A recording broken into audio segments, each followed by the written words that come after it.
Então, apesar do backpropagation ser um algoritmo relativamente complexo, pode-se dar alguns exemplos para mostrar como é que ele funciona e qual é a ideia geral dele. Então, aqui eu tenho novamente a rede usada para previsão, em que eu aplico os valores da série, os valores anteriores da série, 1, 7, 2, 3, 4, e o próximo valor é 5. O próximo valor eu sei que é 5. E aí o que acontece? Esse valor aqui, aliás, todos esses valores, eles são multiplicados pelos pesos. Esse daqui, então, cada um desses caras é um peso. São 5 diferentes pesos. E eles são somados. E aí você passa a função de ativação. A melhor função de ativação, a mais usada, a mais comumente usada, é a tan sigmoide. Isso para as camadas intermediárias. A função tan sigmoide, ela faz com que a saída fique entre menos 1 e 1. Então ela fica entre menos 1 e 1. Então eu sei que isso vai acontecer, vai ficar entre menos 1 e 1. Então aqui eu botei um exemplo em que os pesos são tais que a saída da rede ela é 0,8 para esse neurônio, 0 para esse neurônio e menos 0,8 para esse neurônio, certo? Então, o que vai acontecer aqui com a propagação? Vai ser aplicado, então, esse 0,8, esse menos 0,8 e esse W a mais de 3 diferentes pesos. W1, W2, W3. São diferentes e diferentes dos outros também. E aí isso vai resultar numa saída. Digamos que essa saída aqui dê 10. Essa aqui pode dar 10 porque você usa nessa última camada o linear. O linear não tem limite, é de menos infinito a infinito, não tem limite. Então, isso aqui deu 10, é isso? Mas o correto era 5.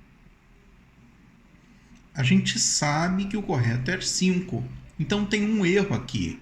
Né? Digamos que esse erro seja menos 5 nessa direção. Né? Pode também considerar que ele é mais 5. Isso é só uma questão de referência. Né? Então, mais 5 para lá ou menos 5 dá na mesma. Mas o esquema então aqui é o seguinte. O backpropagation vai tentar descobrir quais os pesos e quais os neurônios são responsáveis por esse erro aqui de 5.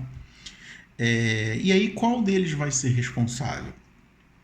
Se você olhar aqui, se eu modificar esse peso aqui para ficar mais negativo, né, eu vou reduzir isso aqui.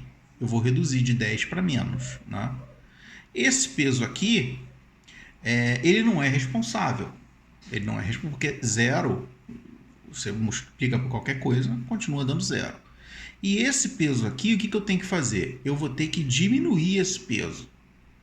Aliás, eu vou ter que diminuir isso aqui. Né?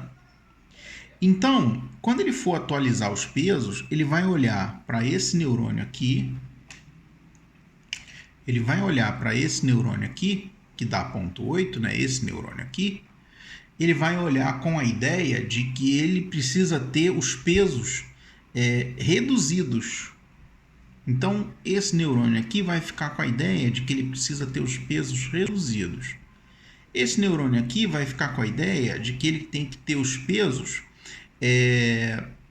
reduzidos também, né? De menos 8 para menos ainda, para dar menos. Não é? E esse cara aqui não faz diferença, porque ele não foi ativado nesse momento. Então, ele não é um peso que faça diferença nesse momento. Né? E o que vai acontecer? A partir do momento que eu descubro o quanto eu preciso cair esses pesos, eu vou propagar isso para antes. Por isso é backpropagation, eu vou propagar para antes. E aí eu vou analisar cada um desses pesos, descobrir se eles são altos ou baixos, ou negativos ou positivos, para descobrir qual deles influencia mais nesse 0,8. Por exemplo, se tiver algum aqui que seja 0, ele não está influenciando. Se tiver algum aí que seja muito alto, tipo, sei lá, 100, poxa, ele está influenciando. Então seria legal reduzir esse peso. Então o backpropagation calcula o quanto cada um dos pesos precisa aumentar ou diminuir, e faz essa alteração, né? Então ele calcula o que a gente chama de gradiente, que nada mais é do que o quanto cada um dos pesos precisa atualizar, né? Quanto cada um dos pesos precisa atualizar, e ele aplica esse gradiente fazendo o ajuste de pesos. Uma vez ajustados os pesos, você tem que fazer de novo o cálculo. E aí, espera-se que dê mais próximo de 5. Não vai dar 5 ainda, vai dar mais próximo de 5. Né? É o normal, inclusive. É até possível dar pior, né? Ajustar os pesos e dar pior. Mas o normal é você ajustar os pesos e ficar mais próximo do correto. Legal. Só que a série não é formada só por esses 5 números. A série tem muito mais exemplos, né? Então tem muito mais outros números aqui. E o que vai então ser feito? Você não faz o ajuste de pesos para um exemplo só. Você faz para todos os exemplos na média. Então você aplica todos os exemplos e calcula o erro médio. E aí você faz um ajuste baseado nesse erro médio. E faz os ajustes todos e volta novamente a aplicar os exemplos. Tá? A tendência do backpropagation é, à medida que você vai atualizando os pesos, passo a passo, ele vai cada vez mais chegando no resultado correto. Isso não é uma garantia matemática, pode não acontecer, mas é bem provável que aconteça. Né? Você tem que rodar para descobrir se realmente vai acontecer. Se não acontecer, pode ser que tenha alguma coisa errada com a rede ou com os dados.